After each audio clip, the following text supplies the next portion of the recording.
If you have a smart speaker, you have access to the entire world of NPR and St. Louis Public Radio. All the latest news and all the captivating stories. Activate our voices with yours by telling your smart speaker to play St. Louis Public Radio.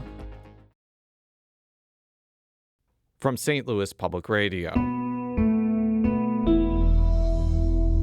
This is the Politically Speaking Hour on St. Louis on the Air.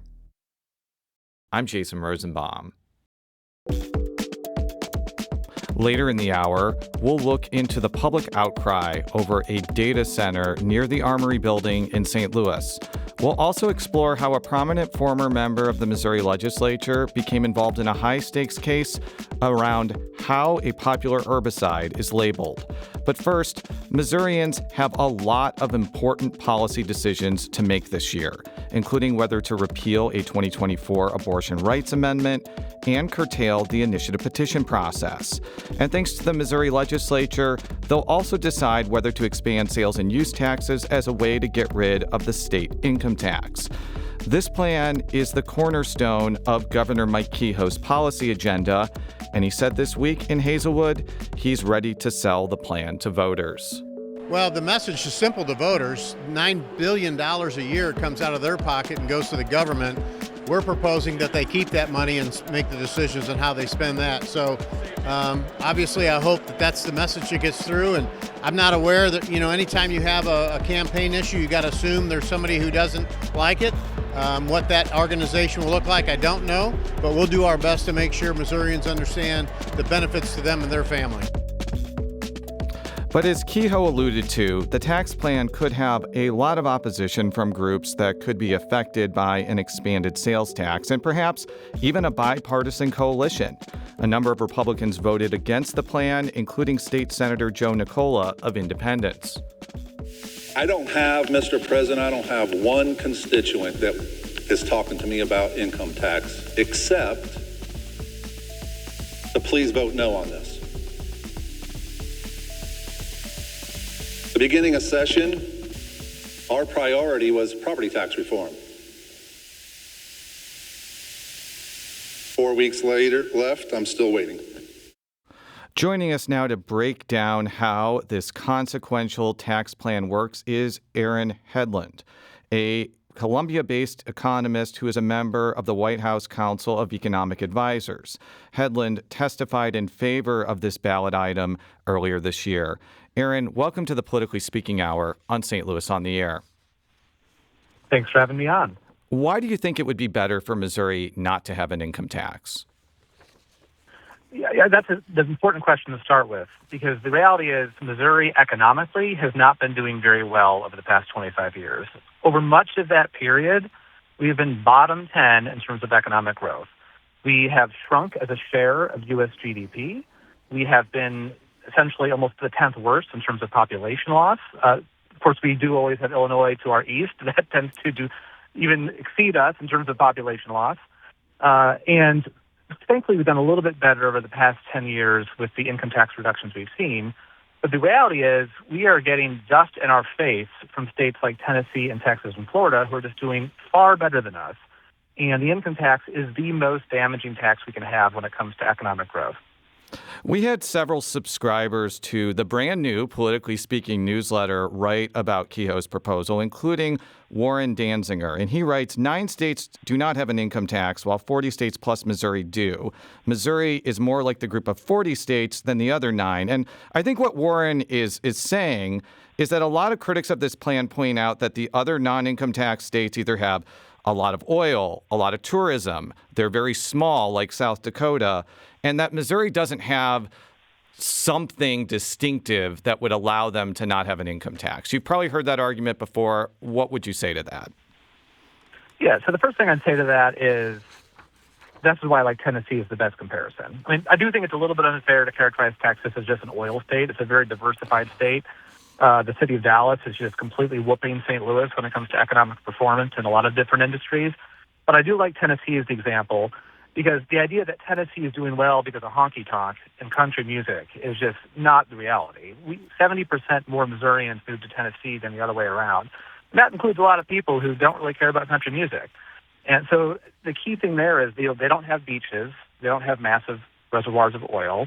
It is economic policy that is better there.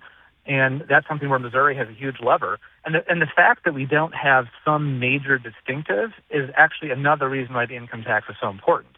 We are solid on a number of different things, but we need something that makes us stand out to keep businesses here and to attract them. And this would be something that would put us on a list at the top tier of places to relocate to. Governor Kehoe wants to expand the sales tax to certain services, and he specifically pointed out in his State of the State, like Audible subscriptions. I've often pointed out Fortnite Battle Passes because, for full disclosure, I subscribe to Fortnite Battle Pass for like $11.99 a month. But let's just say, for the sake of argument, that all services in Missouri were taxed, no exceptions, and we'll get to that point in a second. Would that be enough to recoup the $9 billion brought in every year through the income tax? Well, so first of all, I would characterize the amendment somewhat differently, which is that the guaranteed thing we would get from the amendment, if it passes, is we'd get revenue triggers, which would prevent government from growing in the way that it has been. And that overall reduction in the tax burden, while preserving existing services, would allow us to get the income tax down over time. What it also does, which is what you've highlighted, is it authorizes the sales tax base to be expanded to accelerate the income tax reduction. And the key protection there is that every single dollar that would be brought in by a potential expansion of the base would have to be offset by at least $1 of income tax reduction at the state level, in addition to property tax reduction at the local level or a lower sales tax rate. The other point I would make is that right now, when people buy services, that is being taxed because it came out of their paycheck. So the idea is we're eliminating the paycheck tax and then giving people choice over how they spend their dollars. So I want to provide you with a specific real-life example about how a sales tax on services could affect consumers. So my wife and I recently redid our will, and were charged by an attorney $2,000. And there, as you kind of alluded to, there was no tax on that. We can quibble about whether that tax came out of our paycheck. But if there was a sales tax on it, I did the calculation here, we would have to add another $190 to that $2,000. So wouldn't an increased cost like that incentivize someone to not get a legal service or any type of service if it's more expensive? So I'd say there's a few points there. One is your paycheck, your and your wife's paycheck wouldn't be taxed, so you'd have more money to start with. Number two, the attorney who you would have done the will with, they would no longer have an income tax, which would allow them to charge a lower price. So those things offset the tax that you're talking about that would be charged if it's expanded to that. But that's a key point you raise, which is that when we talk about sales tax base expansion, right now the sales tax base is very archaic. It was basically from 90 years ago was when the sales tax was put in place in Missouri, back when it was a very goods-focused economy. And lower-income people tend to spend a larger share of their budget on goods, whereas services, many of which are like luxury services or high-end services, are not taxed. So a broader sales tax base would actually make the sales tax far more progressive than it currently is. Governor Kehoe has said he does not want to expand sales taxes to healthcare, agriculture, or real estate services. But if too many things are exempted from an expanded sales tax, doesn't that risk creating huge shortfalls that could result in cuts to state governmental services? Yeah, so first of all, on the issue of healthcare, I can tell you we would be a top healthcare state if we simultaneously don't have a sales tax on healthcare and we don't have an income tax. So that would be tremendous, especially when you think about America's seniors, because it would be a great place for nurses and doctors and other providers to come, which would expand healthcare access. But you do raise a very good point, which is you don't want to create too many exceptions. Right? The more exceptions you make, that doesn't mean there's a lower burden. It just means that the rate has to be higher on everything else. So the broader the base, the lower the rate can overall be, and that would enable, again, a very rapid reduction of the income tax. And a key point I would raise for all your listeners, this is not about cutting the pie in a different way. This is about how do we get a bigger pie in Missouri. And that's why the Council of Economic Advisors, when it put out the report in January, found that the typical middle-of-the-road worker in the state would see their wages increase by nearly $3,000 from higher economic growth. We've talked a lot about expanding the sales tax to services. Would this amendment allow the legislature, without a vote of the people, to raise the actual rate of the sales tax, which is now at about 4.225% for the state? That doesn't include city or county sales taxes. So the amendment would not change the authority that the legislature already has to play with rates. But the key thing is it actually puts greater protections than voters already have. And the greater protections would say that you have the revenue limit, right? Any changes to rates, any changes to the base would be subject to this revenue limit, meaning all the dollars would have to be funneled out to income tax reductions. Jefferson City would not be able to retain any of that. Moreover, when it comes to the base expansion component, at least a dollar for dollar reduction in income tax from that. And at the local level, a broader base would enable property tax reductions. We had another subscriber to the Politically Speaking newsletter named Patricia Yeager, who, by the way, is a retired university professor who taught accounting, write in. Although you can deduct sales and local taxes on your federal income tax return, you have to itemize your deductions. Most people only qualify for itemization if they own a home. Most of the people who are hit hardest by this proposal do not own a home, but the higher income people it's designed to help do.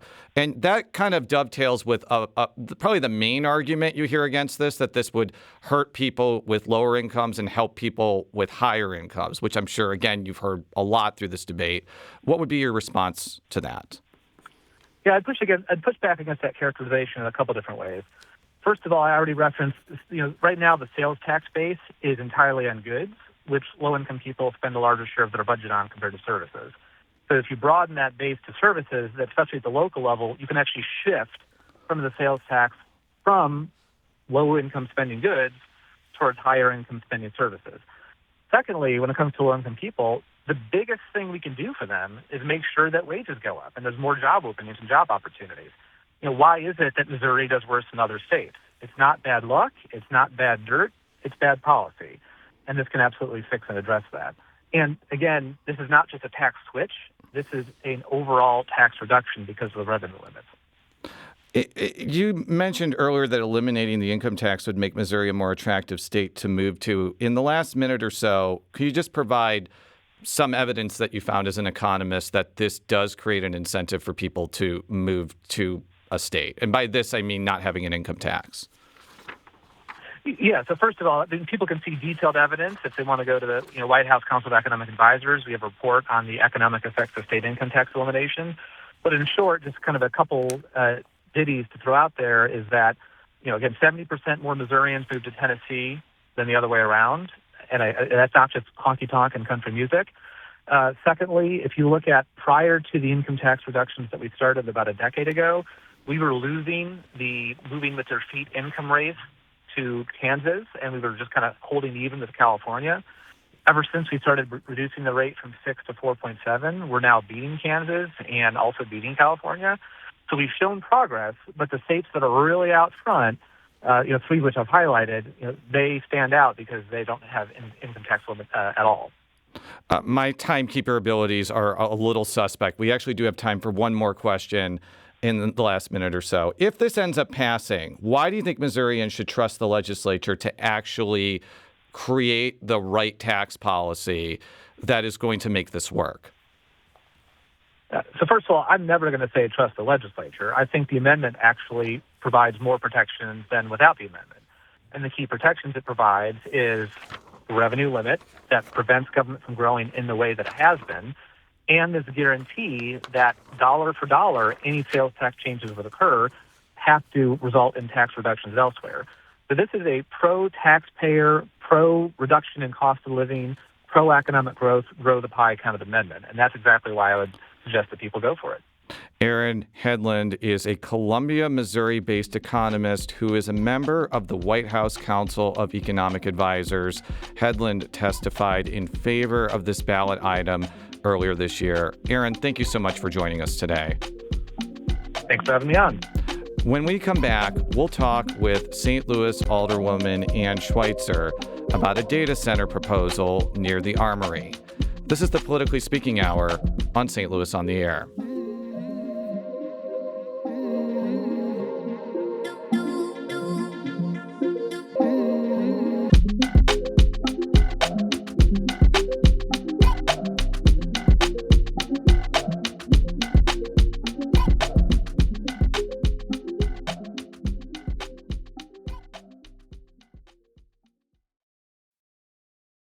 Hi, I'm Laura Hamden, and my colleague Jessica Rogan and I are your daily hosts of the Gateway newsletter. We meet with the editors in the STLPR newsroom every weekday to bring you the top local stories of the day in a quick and easy 6-minute read by 6 a.m. In an age of overwhelm, it's a refreshing, thoughtful take on the news day, if we do say so ourselves. Fine-tune your daily news habit with the Gateway newsletter. Subscribe at stlpr.org/gateway.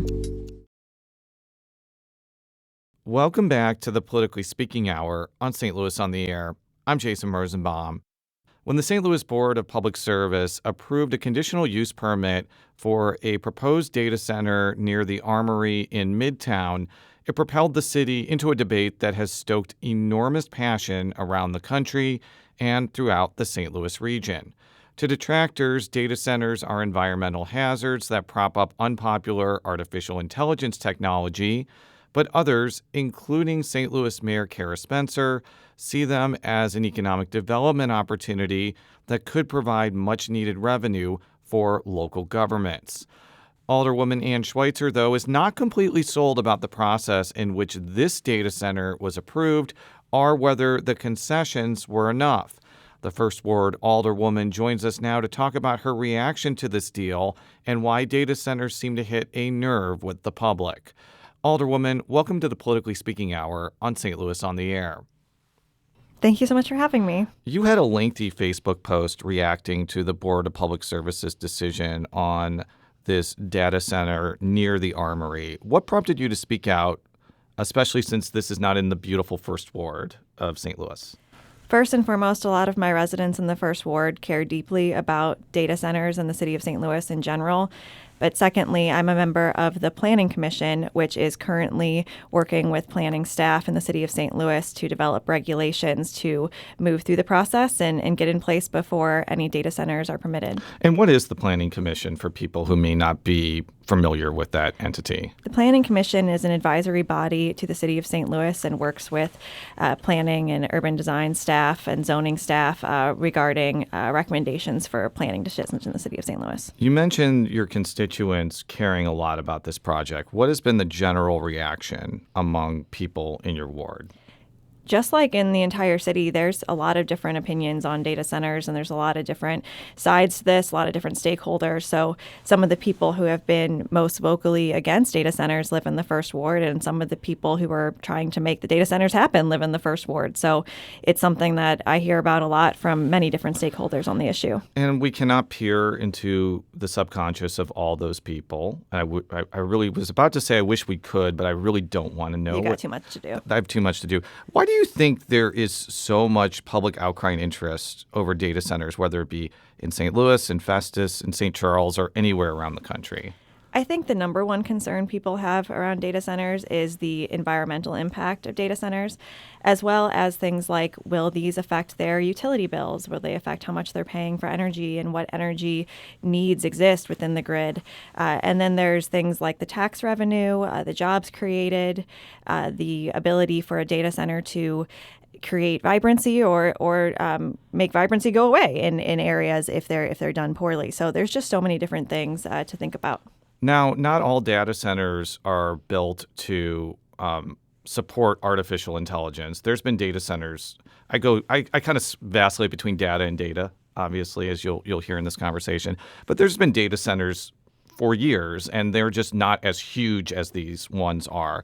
But I think another concern is they are now associated with artificial intelligence, which I'm going to be brutally honest here, a lot of people despise and think has really no utility or value to them and could eventually be used by corporations to justify getting rid of jobs. I think that's already happening. Yeah. Do you think, is that another thing your constituents are talking about, or is it mainly environmental concerns? Absolutely. It's all tied together because these bigger data centers that use more power to power things like artificial intelligence are using more energy and causing more environmental harm. So it's not just that, terrible flyer that you see that looks like every other flyer now and is just too many things to say about the vegetables wearing sunglasses. I think we're all done with those.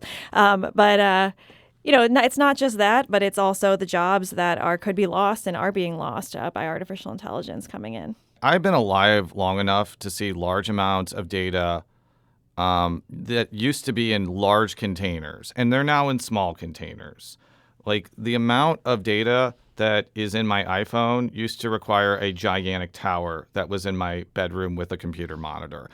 And I think the concern here is that these huge data centers, which are these like large warehouses, could be obsolete really quickly if technology improves, and you could put as much data in a warehouse as it takes to like fill a bathroom. So has that also been a concern of yours? And do you see anything about this particular project where that's addressed? I think that is where you talk about the vibrancy of a community. If you think about vacant, large buildings in the city of St. Louis, it's one of the things that is the most challenging for neighborhoods and downtown in particular. So it's not something that I want to build into the city for the future, and I think is definitely a big concern. I think one of the counter arguments you often hear from people who are maybe more bullish about data centers is that we use digital technology every day, whether it's social media or spell check or transcription software. And I think they also say that these things are going to be built somewhere, and that St. Louis might as well be one of the places that reaps any potential financial benefits of it. What do you have to say to that argument? I think that's an incredibly important argument. I think we have to think about St. Louis participating in the moment and the future of data technology, and knowing that this is a use that people have is something that's very relevant to the conversation.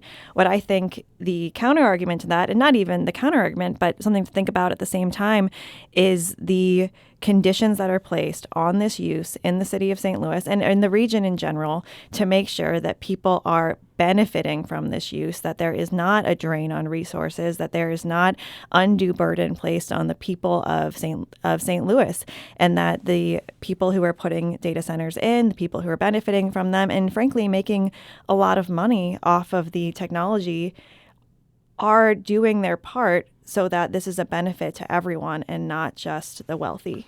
So before we talk about some of those conditions, I do want to just kind of demystify this process for our listeners. What is the Board of Public Service, and why is it a important body when it comes to this data center process? The Board of Public Service is made up of leaders in St. Louis that range from people like the Water Commissioner to the president of the Board of Public Service, which is a department, a division in the city of St. Louis. And they're city employees who make decisions about the permits that are issued, contracts that go forward. It's a very multi-part board.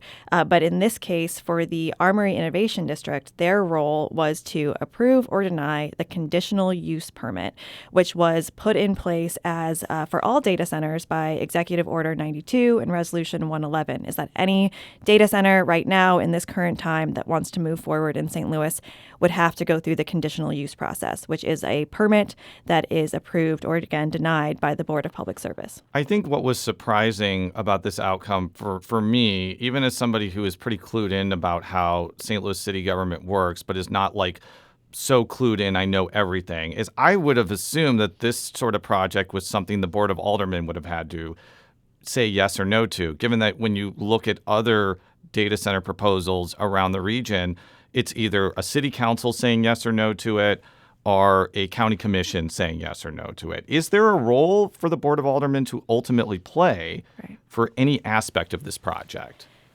The answer is a little bit complicated, as probably you expect, based on that question you just asked me.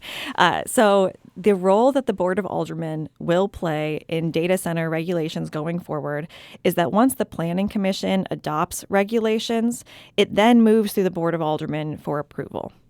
I believe that the Planning Commission should adopt regulations. They should be approved through the legislative process, signed, I hope, by the mayor, and they should move forward in that way, in that consistent, standard way for any data center that wants to do business in the city of St. Louis going forward. This process with the Armory Innovation District is happening outside of that process right now because it is only regulated under that executive order and resolution 111 that put in place this conditional use process for any data centers that are going or trying to open in the city of St. Louis before regulations are in place. If you remember, this was in lieu of doing a moratorium, which frankly would not have had the votes to pass the Board of Aldermen at the time. You mentioned in your Facebook post that you received the conditions on this data center hours before the vote on the Board of Public Service was slated to take place. And that was notable to me because one of the common themes we're seeing with a lot of these data centers is kind of these deals pop up very quickly and there's often a vote very quickly. I want you to kind of explain why you felt not being in the loop on this, especially as a member of the Planning Commission, frankly kind of rubbed you the wrong way. Sure. So about a month before the vote of the Board of Public Service, they did have a much shorter list of conditions in front of them for approval or denial of the conditional use permit. If you remember, myself, the mayor, other people said, don't vote on those. Let's wait. Let's take some time. And in that time, it sounds like different stakeholders of the project were able to meet and work through different conditions that they would accept on the project. I was not necessarily a part of those direct conversations, and I think some people also feel like they were left out of those conversations. And then the morning of the vote, I got a list of a very different set of conditions.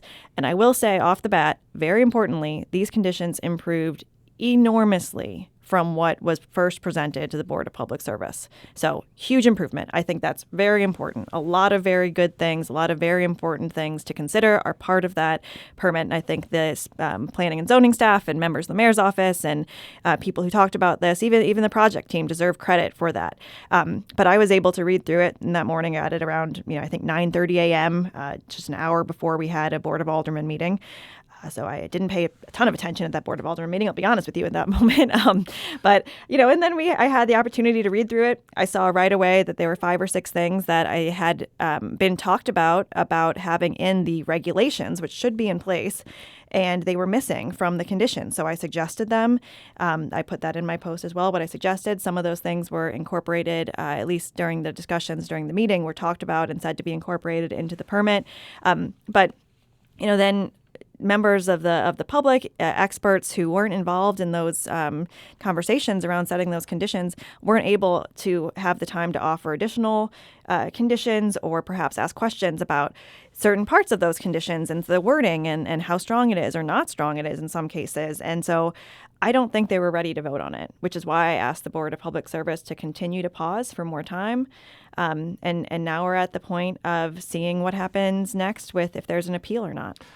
From reading the press release from Spencer's office, there are an awful lot of things that were conditioned here. Before we get to some of the other ones, I do want to hone in on the $15 million for pedestrian infrastructure, which you pointed out is not something that is necessarily a done deal right now. No, it's not written into the conditions at all. Yeah, can you talk more about that? So the thing that is in the condition is the very last set of conditions talks about community benefits agreements and that the project would need to have one.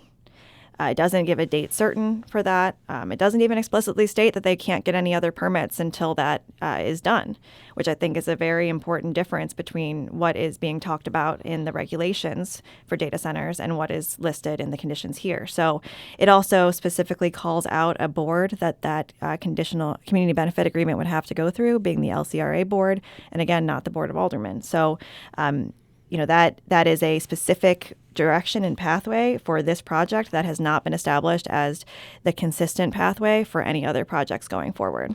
The other things that were in these conditions that are notable is they're not seeking any tax abatements. There's public disclosures of tenants under most circumstances, I think, except for national security. There's a lot of things that have to do with how much power and water they used, which are pretty technical things, but include like a closed loop system and air-cooled chillers to minimize water consumption.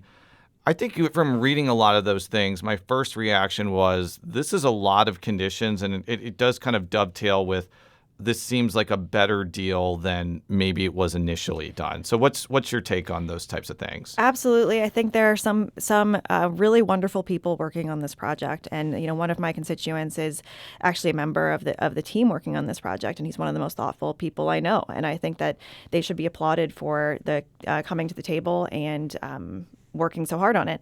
I will point out that in the conditions passed, it does not say that they will not seek tax abatements. That would be in the community benefit agreement, which has not been agreed on yet and has just been kind of suggested. It has not been passed, to my knowledge, unless I'm missing it. But that is something that is still to come. But a tax abatement would have to be voted on by the Board of Aldermen, though, Yes, it right? would. And do you think there would be any support for that? I think there could be. Yeah, there could be some, but can you count to, what is it now, 8? There's basically? actually, it's been hard to count to 8 on data centers, the Board of Aldermen. It's been, we weren't able to get to that number for even introducing a bill to have a moratorium even discussed at the Board of Aldermen. Spencer has also said that this data center could end up generating tens of millions of dollars every year for the city and St. Louis public schools. Did you get a sense of how this project will generate revenue? I mean, I have some ideas, but what have you heard about that part? Largely from tax benefits that could exist to the city of St. Louis for having such expensive equipment located in the city of St. Louis, and the upgrades that would need to occur to any building really that they go in, or a new building, or buildings that aren't paying taxes, then they are paying taxes. All of those things are true, and I certainly hope they're true, and that would be realized by any project like this. I believe also in the community benefit agreement, which again has not been executed to my knowledge. It talks about specific investments of cash into the different programs in the city, or different things that could benefit the city greatly. And I know that Mayor Spencer has faced a lot of criticism for basically coming out in support for this, because I know how passionate people are about data centers. But I guess if you're in her position and you're looking at the possibility of a police board extracting tens of millions of dollars more every year than she wants, and you have a shrinking population, and you ran on a platform of, I want to make city services better, you may see an opportunity like this to get the needed revenue to accomplish a lot of the goals that you want. Mayor Spencer is in a tough situation here, and I think that she is being very thoughtful about this issue. And one of the things that I think can be just true of elected officials is, you're going to be making someone mad all the time, no matter what you do. And you have to be able to be comfortable in that place, because that's what leadership is making hard decisions. So I applaud her for taking positions and listening to the constituents. I do think that there are so many stakeholders in this conversation. There is not one, overarching only viewpoint on data centers. There is not. And if you think there is, you're only listening to one side of the story, or you're living in an echo chamber. And I think you should get out of it as soon as possible, because that's not how communities work. But putting all that aside, this is something that does take a lot of thought and a lot of different people at the table. As I said, the conditions that we saw presented to the Board of Public Service after the public comment portion of the conditional use process were very limited. They talked about almost nothing that's in the conditional use permit that passed to the Board of Public Service. The improvement is incredible. And I want to give a shout out to people like Elijah Russell and Miriam Keller, who work for the city of St. Louis, who are listening to everyone. I can't even tell you how many hours they probably spent on this. And a lot of their work was reflected in the conditions that were put on this project. But I think when the regulations, the draft regulations that the Planning Commission is discussing are posted soon, you'll see that there's more that could have been put on this project, because there's more that's already being discussed by many other stakeholders and, frankly, the people who are supposed to be making the decisions in the city of St. Louis for how things are zoned and how the permitting process should happen for this use. You mentioned appeal. Is there anything that can be done now to prevent this data center from being built, or is it basically a done deal at this point? So there is an appeal process for any conditional use permit that is approved by the Board of Public Service. You appeal to the Board of Adjustment, which is a separate board, and then they would decide whether or not to basically send it back to the Board of Public Service for further discussion, and or they could say nope, they agree with the approval. And at that point, if you don't agree with the Board of Adjustment's decision, you would be able to appeal to the court. So there are those two steps that could happen before this is sort of a done deal. There is a time limit. I believe it's a 30-day time limit. So I'm not sure what will happen in that sense right now. Anne Schweitzer represents the First Ward in the city of St. Louis, which includes the neighborhoods of Carondelet, Holly Hills, Patch, Bevo Mill, and Boulevard Heights. Alderwoman, thank you so much for joining us today. Thank you for having me. When we return, we'll talk about how a former Missouri state senator got involved in a case that went all the way up to the U.S. Supreme Court. This is the Politically Speaking Hour on St. Louis on the Air.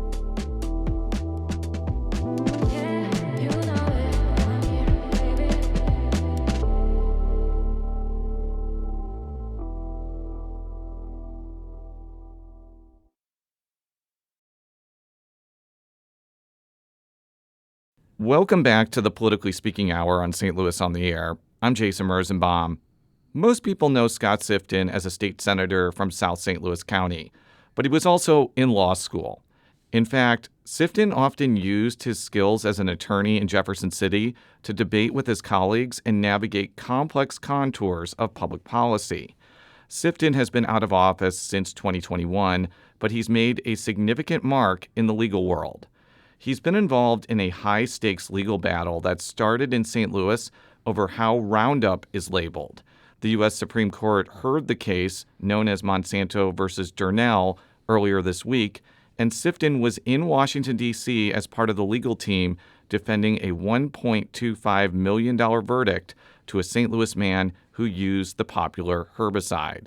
Sifton joins us to talk about his legal journey. He served in the Missouri Senate from 2013 through 2021 and in the Missouri House from 2011 to 2013. Scott, welcome to the Politically Speaking Hour on St. Louis on the Air. Thank you, Jason. It's good to be with you again. It's been a while. It has been a while. I was telling you beforehand, it's been like 6 years since we saw each other, even though we've talked on the phone since. And you look exactly the same.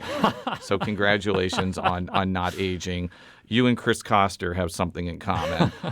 So as simply as you can, what is Monsanto versus Durnell, and what was the question the Supreme Court was dealing with on Monday? Sure, and let me begin by saying, and it's an important thing for me to mention, there are rules of professional conduct that govern what lawyers can say about pending cases, and specifically in Missouri, it's Rule 4-3.6 regarding trial publicity. I want to make it very clear that I'm very mindful of what I can and can't do. Happy to try to inform your listeners about the case, but at the same time, I operate under certain constraints in terms of what I can say. So being very careful. I'm going to do whatever I can to jeopardize your law license in this interview. But please don't. No, I'm kidding.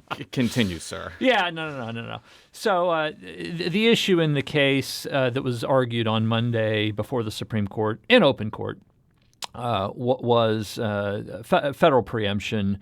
So it's a labeling case where the EPA approved a label for the product, and the question is whether when the EPA does that, a state court civil jury can nonetheless find it suspect under state tort law and enter a verdict as the jury in this case did.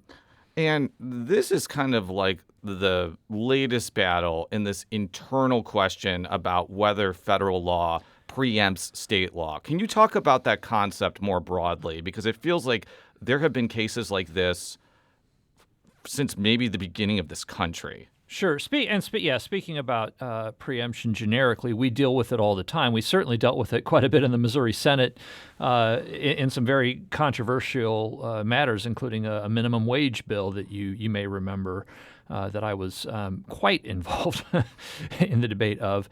But yeah, I mean, we have the supremacy clause. We've always had the supremacy clause. The question is, in any given case, what does it mean? What are its implications? And there is a large and very complex body of law that has developed over the nearly now 250 years we've been a republic to set parameters on when states are preempted by federal law from doing certain things and when they are not.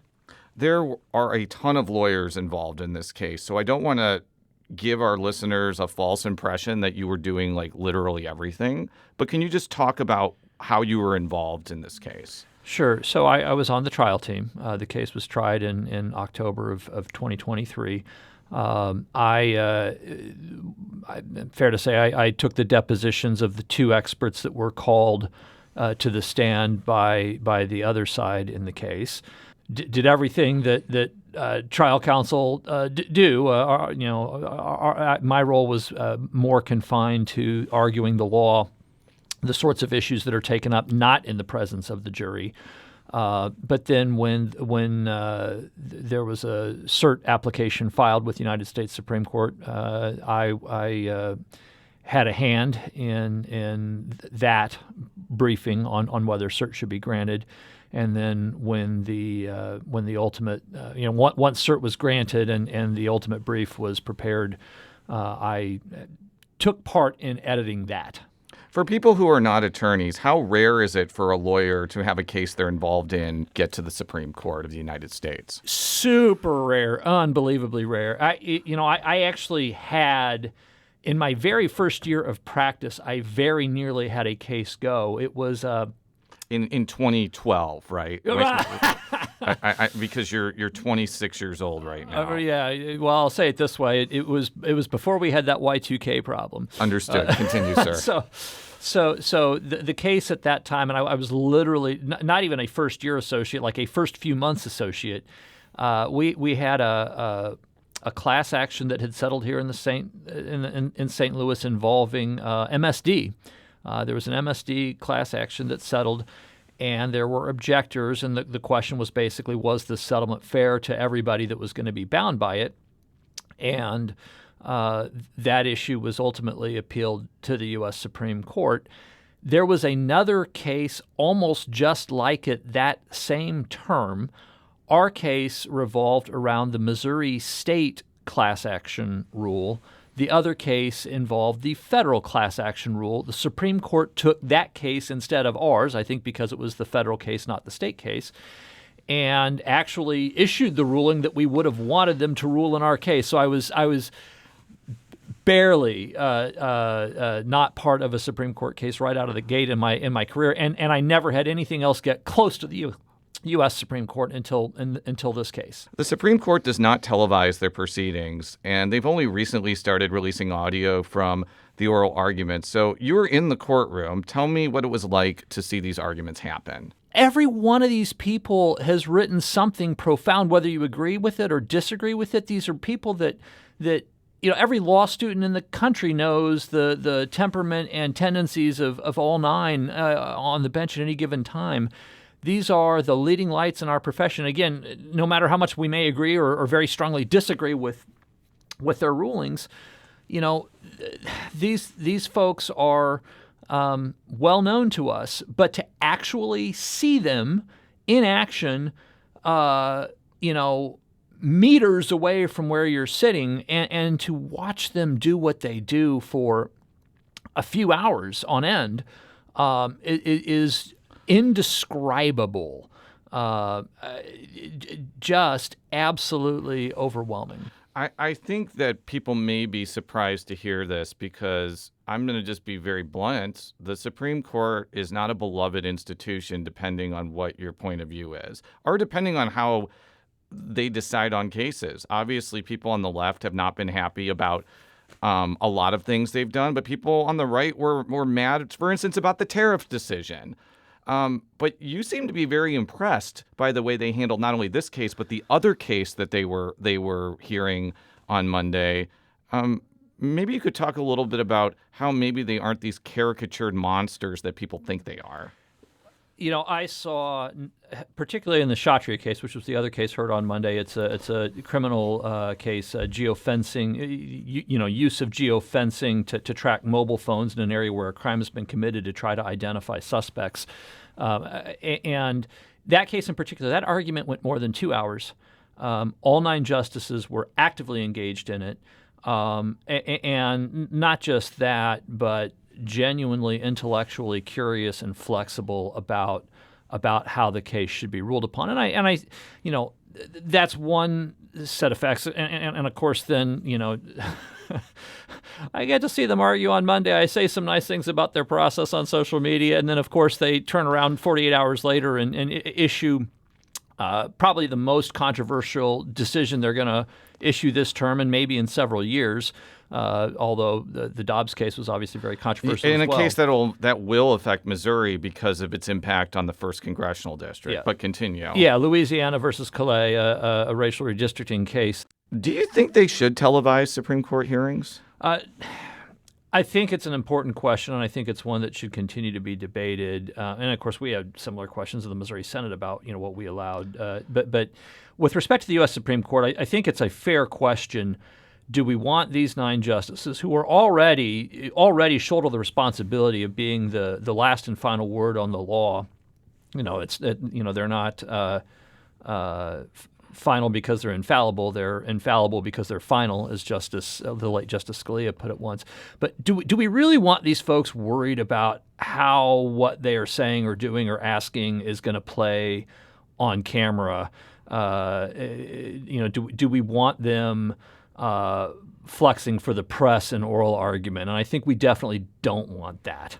I do think it's good that oral argument is now available. The audio is now available. But I don't think we want them worried about how this is going to play. I think we want them doing their job and focusing on the law and the merits of the cases that are in front of them. Again, whether we may agree or very strongly disagree with the outcome in any given case. Let's talk about you for a moment. You termed out of the Missouri Senate in 2021, and except for a brief Senate bid in 2022 that you ended up not pursuing, you've been out of electoral politics for about 6 years. And I guess this brings up an interesting question. Is it possible to have a really successful and busy legal career and be in elected office, or do you basically have to choose between the two? I'll say this way. I think it's definitely possible. Is it easy? No. And then, layer on being a father and everything else we do in life. Yeah, I mean, you make challenges and sacrifices to serve. And certainly I could have spent the 10 years I was in the legislature, if I'd have practiced law exclusively during that time period, I'd probably be a bit closer to retirement. But I was going to say, because you can probably practice law here and there, but if you're in Jefferson City for 5 months out of the year, you probably have to limit the scope of things that you're doing, or you just have to advise other attorneys on things, basically. There's actually there are some things that are done to protect attorneys who serve in the legislature in that regard. We do have the ability for those of us who litigate to continue cases so that we're not getting called to trial in the middle of the legislative session. And that's something I tried not to use. I tried to make sure that we scheduled trials at a time of the year when I was available to focus on that more or less exclusively. And in that regard, other than the day I got sworn into the Missouri House, my very first day in the Missouri legislature, I got a call from the Eighth Circuit Court of Appeals on an oral argument that they had not sent me notice of being set. And so I wound up having to argue an Eighth Circuit case, which is one rung below the U.S. Supreme Court, within the first 2 weeks of serving in the Missouri House, which was a bit of a challenge, but we got it done. Yeah, and it was an unexceptionally boring session where you got rid of a congressional district and passed a lot of legislation. But let's not dwell on the past. Do you think there's anything about being in the Senate in particular that made you a better lawyer, or did your legal skills just atrophy from all those late night filibusters? No, I was trying cases and arguing cases and handling litigation the entire while. So I wouldn't say that it limited me in that regard. I had to manage things a little bit differently than I would have otherwise, but. No, I think that there were some good synergies. I think that certainly having there was a 2-year period where I was the only licensed attorney in the Missouri Senate, or the only practicing attorney rather. There was a second senator who was licensed but had never practiced. Bob Onder. I think he got a law degree thinking he could do both, be a law degree and be a medical doctor, and he realized, no, I can only do one or the other. So continue. Yeah, I wouldn't speak for Bob on that, but the point was there are fewer attorneys in the legislature than I think most people assume, and I'm not. I think one of the great things about the Missouri legislature, particularly the House, is you've got folks from all walks of life, and I think that's great. I think that leads to better decisions. I'm definitely not one of those attorneys who think that attorneys should rule or decide everything. Even when I was on a school board, I was one of 7, and I said, I don't think there should be 7 lawyers on the school board. I don't think there should be 4 lawyers on the school board, but I also don't think there should be 0. I think you want one person in the room who's worried about the sunshine law, if nothing else, just to make sure that we're doing things, in the public light appropriately. Scott Sifton is a former Missouri legislator who was involved in the case that was heard before the U.S. Supreme Court this week. involving Roundup labeling. Scott, thank you for joining us. Pleasure to be here. Thanks, Jason.